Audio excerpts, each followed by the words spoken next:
नमस्कार दोस्तों, शेयर में चैनल पर एक बार फिर आपका स्वागत है। दोस्तों, कई बार हम छोटे शेयर खरीदने में हम इतने तल्लीन रहते हैं कि हमें लगता है कि जो बड़े-बड़े शेयर हैं यानी कि महंगे शेयर है 500, 600, 700, 800 या 1000, 1200 कीमत वाले हैं। हमें लगता है कि ऐसे शेयर में अगर इन्वेस्टमेंट करेंगे तो हो सकता है कि नुकसान हो जाए। लेकिन कई बार क्या होता है कि चाहे शेयर महंगा हो, लेकिन क्या कि वो कंपनी कितनी अच्छी है ये ज़रूर जानना चाहिए। और एक बार ज़रूर ध्यान रखिए कि हम शेयर मार्केट में पैसा इन्वेस्टमेंट कर रहे हैं, तो जितना इन्वेस्टमेंट बड़ा होगा उतनी कमाई ज़्यादा होगी, जितना कम इन्वेस्टमेंट उतनी कमाई कम। ये ज़रूर ध्यान रखना कि अगर किसी कंपनी में आपने ₹2 वाला शेयर आपने ख़रीदा हुआ है और उसमें आपने ₹1000 डाले हैं, तो आपको जो कमाई होगी वो 20-30 रुपये की कमाई होगी। लेकिन अगर 1 लाख रुपये डाले या 50,000 रुपये डाले और वो शेयर की प्राइस ₹500, ₹1000 कीमत की रही, तो वहाँ पर आपको कमाई उतनी गुना ज़्यादा बढ़ जाएगी। तो आज जो शेयर मैं लेकर आया हूँ, शेयर की प्राइस देखकर ज़रूर आपको लगेगा कि कंपनी का जो ये शेयर बहुत महंगा है। ₹640 इसकी प्राइस है। लेकिन हम ये देखेंगे, जानने की कोशिश करेंगे ये ₹640 शेयर की जो प्राइस है, क्या वाकई सही है या महंगा है या सस्ता है। तो पहले हम इस कंपनी का डेटा जान लेते हैं। एलजी इक्विपमेंट कंपनी का नाम है। ये कंपनी की स्थापना 1960 में हुई थी। करीब 65 साल कंपनी की हो चुके हैं। एलजी बालकृष्णन इस कंपनी के फाउंडर है, मालिक है, सब कुछ है। वो और उनके परिवार के लोग और अन्य डायरेक्टर लोग इस कंपनी को संभाल रहे हैं। ये कंपनी आज देश और दुनिया भर में ये जाना माना नाम है, जाना माना ब्रांड बन चुका है और कई देशों, करीब दुनिया की 40-45 देशों तक इनका कारोबार फैला हुआ है, दुनिया के सभी 6 महाद्वीपों में।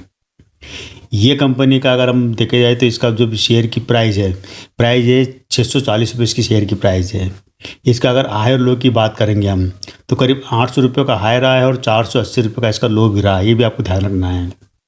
लाइफ टाइम का कह सकते हैं इसका। इसकी जो अगर मार्केट कैप देखी जाए तो 20,280 करोड़ का मार्केट कैप है इसका। बढ़िया मार्केट कैप है। मार्केट कैप के हिसाब से देखे जाए तो इनके जो शेयर की प्राइस है बिल्कुल सही है। इसकी मार्केट कैप के हिसाब से अगर कर्जे की बात करें तो कर्जा मालिक को करीब करीब 500 और 550 करोड़ का कर्जा देना बाकी है। कह सकते हैं कि कंपनी का ज़्यादा उधारी देना नहीं है, तो वो भी करीब ₹1 के मुकाबले करीब करीब 60-65 पैसे के आसपास बैठता है, तो कभी भी चुका सकते हो। जो 1 के ऊपर होता है ना, वो ज़्यादा रिस्की हो जाता है। यहाँ पर मालिक के पास कर्ज मुक्त कंपनी की श्रेणी में आती है। यहाँ पर आप देखें इसकी जो आरओसी इसका करीब करीब है 22 का है, जो कि बहुत अच्छा है। आरओई इसका 20 का है और सीएजीआर इसका है 24 का। सीएजीआर मतलब कंपाउंड ग्रोथ रेट। इनकी कई तरह के बिजनेस से कई तरह की इनकी 6-7 कंपनियाँ, अलग अलग कंपनियाँ हैं मार्केट में और अलग अलग चीज़ें, अलग अलग प्रोडक्ट्स हैं इनका। वो मैं आपको इसी वीडियो में बताऊँगा कि किस तरह कंपनी है और क्या क्या काम करती है। इसके मालिक के पास अगर हम रिजर्व की बात करेंगे तो रिजर्व मालिक के पास करीब करीब 32 करोड़ का इनके पास शेयर पूंजी रखी हुई है और जो रिजर्व जो रखा हुआ है भंडार, वो है करीब करीब 1580 करोड़ का। और इनको देना है उधारी 638 करोड़ उधारी देना है और साथ ही साथ इनको देना है 558 करोड़ की अलग से देनदारियाँ है। लेकिन इनके पास संपत्ति भी अच्छी है, 580 करोड़ के मालिक के पास संपत्ति भी है। अब हम आते हैं इसके रेवेन्यू के ऊपर कि रेवेन्यू कैसा है, क्या है। तो क्वार्टरली रेवेन्यू अभी देखेंगे आप तो तीनों क्वार्टर में रेवेन्यू थोड़ा सा गिरा है इनका। पहले मतलब 866 करोड़ था, उससे अब 801 करोड़ रुपये रह गया है। मतलब करीब कह सकते हैं कि 60-65 करोड़ रुपये कम आया रेवेन्यू। लेकिन उसके बावजूद इन्होंने क्वार्टर में प्रॉफिट अच्छा कमाया, 73 करोड़ का प्रॉफिट मालिक ने कमाया है। तो कह सकते हैं कि कंपनी यहाँ पर कमाई देने में एक कमाई कर रही है, जो क्वार्टरली रिजल्ट में हर क्वार्टर में कमाई हो रही है। मार्जिन भी अच्छा है इनका, 4-4.5 का इनका मार्जिन है, तो मार्जिन भी बुरा नहीं है। रही बात सालाना रेवेन्यू की बात करेंगे तो सालाना रेवेन्यू इनका जो आ रहा है वो करीब करीब जो 2022 में इनको 2525 करोड़ का रेवेन्यू आया था। 2023 में आया था 3015 करोड़ 18 करोड़ का रेवेन्यू आया था और अभी आया है 3218 करोड़ का रेवेन्यू आया है। मतलब 22, 23 और 24 तीनों में आप देखोगे रेवेन्यू उनका बढ़ा है। रेवेन्यू के साथ साथ इनका जो प्रॉफिट भी बढ़ा है। प्रॉफिट अभी देखिए कि इनका जो लेटेस्ट प्रॉफिट 324 करोड़ का हुआ है। मतलब कंपनी सालाना उस पर कमा रही है और क्वार्टरली रिजल्ट में कंपनी अच्छा खासा कमा रही है। एक बार जरूर ध्यान रखना, जो इसकी जो फेस वैल्यू है, जो इसकी फेस वैल्यू तो ₹1, लेकिन बुक वैल्यू इसकी है ₹50। तो बुक वैल्यू के मुकाबले आप शेयर जो देख रहे हैं, जो ₹640 शेयर की प्राइस है, करीब करीब 12.5 गुना महंगा खरीद रहे हैं। मैंने आपको पिछली वीडियो में बताया था कि बुक वैल्यू वो चीज़ होती है जो कि शेयर की प्राइस को दर्शाती है कि एक्चुअल शेयर की प्राइस ये होना चाहिए, मार्केट कंपनी का मार्केट एसेट वगैरह सब मिला के। तो यहाँ पर क्या करीब 12.5 गुना महंगा खरीद रही थी। यहाँ पर आप महंगा है शेयर। हमेशा ध्यान रखना कि जो बुक वैल्यू होती है उसके 4-5 गुना तक का शेयर भी आप खरीदते तो बुरा नहीं है, लेकिन 12.5 गुना थोड़ा रिस्की बना देता है। इसका अगर पी देखोगे, स्टॉक पी देखोगे, वो 60 का है, वो यहाँ भी थोड़ा सा रिस्की बना देता है। 60 का पी बहुत ज़्यादा होता है। अब हम बात करते हैं इस कंपनी के जो मालिक का, इनका काम क्या है, किस तरह काम करती कंपनी। तो देखिए कि जो जितनी भी तरह का आप बड़े बड़े हेवी मशीनें देखते हैं, हेवी जो सामान को लोडिंग करने वाली मशीनें देखते हैं, या बड़े बड़े जल जो जहाँ पर पानी का रिसाइकलिंग वगैरह करते हैं वो देखते हैं, बांधों में देखते हैं, या पावर जनरेशन जहाँ पर होता है वहाँ पर जो जितनी भी जगह, चाहे गाड़ियों में ब्रेक, ट्रेन के अंदर ब्रेक से है, इसके अलावा मरीन में, जहाज़ों में, हर जगह क्या होता है कि जो एक एयर प्रेशर का काम होता है। एयर प्रेशर से चीज़ें चलती है, एयर प्रेशर से चीज़ें रुकती है, एयर प्रेशर से चीज़ों को गति मिलती है। तो वो ये काम करती है कि जो एयर प्रेशर जिससे जनरेट होता है वो होता है कंप्रेसर। तो ये कंपनी कंप्रेसर बनाती है, और वो कंप्रेसर हर तरह के बनाते हैं, चाहे वो गाड़ियों में काम आने वाले कंप्रेसर हो, चाहे ट्रेन में काम आने वाले कंप्रेसर हो, चाहे और किसी उसमें काम आने वाले कंप्रेसर। तो वो कंप्रेसर बनाती है कंपनी।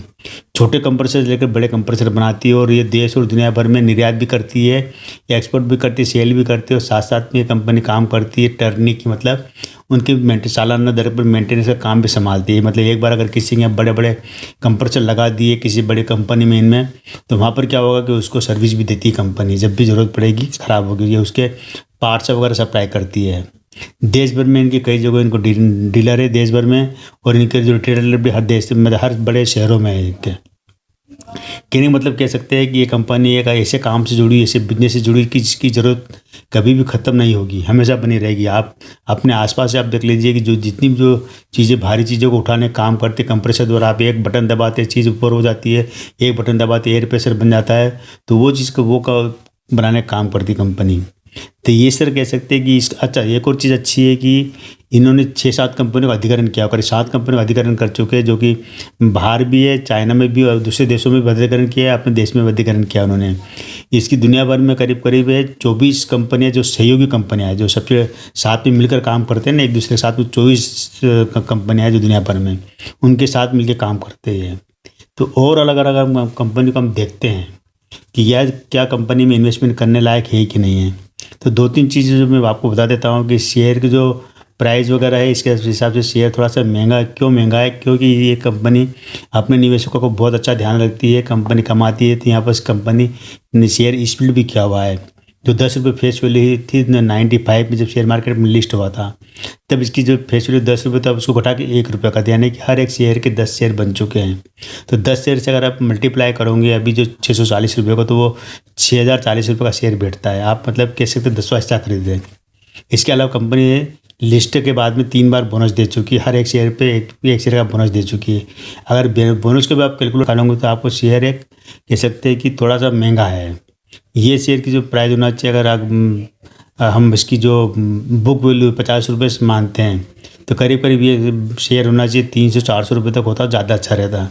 लेकिन ठीक, कंपनी अच्छा है, कंपनी बिजनेस बढ़िया है, कंपनी में कोई कमी नहीं है, कर्जा नहीं है कंपनी के पास, बिल्कुल भी कर्ज मुक्त कंपनी है। देनदारी या रिजर्व की बात करेंगे हम इनके पास, तो 32 करोड़ का इनके पास शेयर पूंजी है, 1580 करोड़ का इनके पास रिजर्व रखा हुआ है, 638 करोड़ रुपये इनको देना है, और 538 करोड़ की इनके पास अन्य उधारी देना है। लेकिन इस कंपनी के पास संपत्ति है, जो एसेट है वो करीब 580 करोड़ के एसेट भी कंपनी के पास। कैश की बात करेंगे मालिक के पास, तो 108 करोड़ का इनके पास कैश भी है। मतलब कह सकते हैं कि कंपनी के में अभी फ़िलहाल तो कोई दिक्कत वगैरह जैसी नज़र नहीं आ रही है। बिजनेस भी कभी बंद नहीं होगा, ये बिजनेस हमेशा चलता रहेगा। कंप्रेसर ऐसी चीज़ होती है जो हर चीज़ में उपयोग होती है, चाहे गाड़ियाँ हो, चाहे बड़ी बड़ी कंपनी हो, चाहे बॉयलर कंपनी, चाहे किसी भी सेक्टर की कंपनी, चाहे वो ग्लास बनाने वाली कंपनी हो, चाहे लोहा गलाने वाली कंपनी, स्टील वाली कंपनी हो, कोई कितने तरह कंपनी हो जहाँ कंप्रेसर की ज़रूरत पड़ती है, तो वो कंप्रेसर एक कंपनी बनाती है। कंप्रेसर 3-4 तरह के होते हैं। एक तो होता है ऑयल वाले कंप्रेसर होते हैं, जिसमें मतलब ऑयल उसके अंदर भरा रहता है, वो होता है। एक कंप्रेसर बिना ऑयल का चलता है, जो कि इलेक्ट्रिक से चलता है। एक कंप्रेसर होता है जो कि डीजल से चलता है। तो हर तरह की कंप्रेसर बनाती है, जिसकी ज़रूरत है, जिसकी जो रिक्वायरमेंट उस हिसाब से बनाती है। कि एक बार कंप्रेसर बनाने के बाद में, सप्लाई करने के बाद में, उस जहाँ भी वो फिट होता है जिस जगह पे, उनको सर्विस देना, सालों साल सर्विस देना, मतलब टर्नरी के आधार पर सर्विस। किस तरह का, अगर कोई भी चीज़ ख़राब हो जाती है, उसका एयर प्रेशर नहीं बना पाती किसी प्रकार का, तो वहाँ पर उनको सर्विस देना है। ये जो कंपनी के जो ये बनते हैं कंप्रेसर, आपने कभी देखा होगा, जो बोरिंग मशीन होती है, जो बोरिंग करते हैं ज़मीन में, छेद में पानी से 500 600 गज नीचे अगर पानी निकाल कर, तो वो वहाँ पर कंप्रेसर की ज़रूरत पड़ती है। तो वो वैसे एक कंप्रेसर एक कंपनी बनाती है हाई लेवल की। इसके अलावा जो ऑयल फील्ड वाली कंपनियाँ हैं, जितनी जो रिफाइनरी का ऑयल, जहाँ पे ज़मीन से ऑयल निकलता है, वहाँ पर कंप्रेसर का काम पड़ता है, वो कंप्रेसर की कंपनी बनाती है। पावर सेक्टर में कंप्रेसर के द्वारा बिजली के बड़े बड़े जनरेटर चलाए जाते हैं जेनसेट, तो वो काम करती है कंपनी। वो बनाती है, मतलब इसका जो कंप्रेसर बनाती है उस तरह के। इस तरह जितने जो पानी के रिसाइकलिंग या पानी को एक जगह दूसरे को भेजना, जहाँ पर काम बांधों में, वहाँ पर कंपनी काम करती है कंप्रेसर। तो कंप्रेसर की ज़रूरत हर जगह पड़ती है और कंपनी वो काम करती है, इसी चीज़ बनाती है। तो अब रही बात इन्वेस्टमेंट करने या ना करने की, तो ये बात ज़रूर कह देता हूँ कि शेयर महंगा है, सोच समझ के इन्वेस्टमेंट करना है आपको। लेकिन आप लॉन्ग टाइम के लिए करते हैं तो आपको अच्छा खासा बेनिफिट मिल सकता है किसी न किसी रूप में। कंपनी आपको चाहे डिविडेंड 200% डिविडेंड देती है, तो डिविडेंड के रूप में आपको पैसा अच्छा सालाना इनकम हो जाएगी। आपको बोनस भी मिल सकता है, हर साल बोनस देती, बोनस भी मिल सकता है। कंपनी का जो शेयर तो स्प्लिट हो चुका है एक बार, अब तो स्प्लिट नहीं होगा, लेकिन आपको बोनस और डिविडेंड के रूप में अच्छी खासी कमाई हो सकती है। तो इन्वेस्ट करना ना करना आपकी मर्जी रहेगी। मेरे दर्शक ने जानकारी मांगी थी एलगी इक्विपमेंट के ऊपर। ये पूरा समूह है, 6-7 तरह का अलग अलग बिजनेस करती कंपनी इनके का, तो उससे पूरा ग्रुप है ये। तो आज के दोस्तों इतना ही, कल फिर मिलेंगे अपने नए वीडियो के साथ, नई कंपनी की जानकारी के साथ। तब तक मेरे चैनल पे बने रहिए, शेयर कीजिए, सब्सक्राइब कीजिए। आज केवल इतना ही।